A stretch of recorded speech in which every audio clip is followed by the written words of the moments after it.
Horror movie fan creates BrownMint Horror. Horror friend, Jesse Browning, brings focus on horror movies, genre and indie films through BrownMint Horror.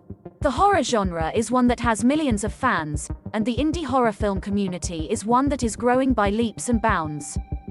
Fans and followers alike are ecstatic that there are more and more independent companies, interviewers and filmmakers bringing new and exciting content to the horror movie scene.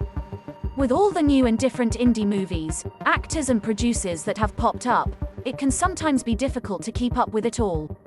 That's where fan and content creator, Jesse Browning from BrownMint Horror, brings in the bloody details with his Behind the Horror segments, where he interviews the actors, producers and others involved in indie films, gathering more information about their inspiration and motivation regarding their characters and film style.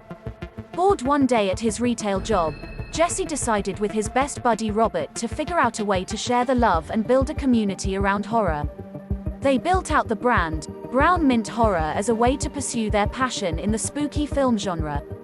The passing of 10 years, a pandemic and hundreds of hours of horror flicks later, the decision to go deeper and build a YouTube and hundreds of hours of horror flicks later, the decision to go deeper and build a YouTube channel was decided. BrownMint reached out to mutual spooky lovers at Samara Entertainment to cover reviews and interviews for their movie distributing Friends with Midnight Releasing. Their combined collaborations on indie film content allowed for BrownMint Horror to really take off and gain a following.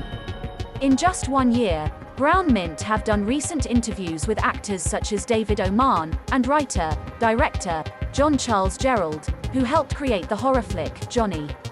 The idea that BrownMint Horror and their collaboration with affiliates such as Samara Entertainment and Midnight Releasing is to bring a positive source of content and information in the horror community with a focus on indie horror. Promoting new indie film content is the driving idea and passion around BrownMint Horror. Jesse says that so many well-known, cult classic movies from years ago started out as unknown indie flicks, and that he finds it fun and exciting to watch and review newer movies because, we never know, but just maybe we are shedding light on the next Halloween. Jesse has big plans for the future, including growing the audience and filming a horror movie himself. His work with Midnight Releasing will continue to bring more notice and followers to the indie film scene and also allow for him to pursue his horror filmmaking dreams.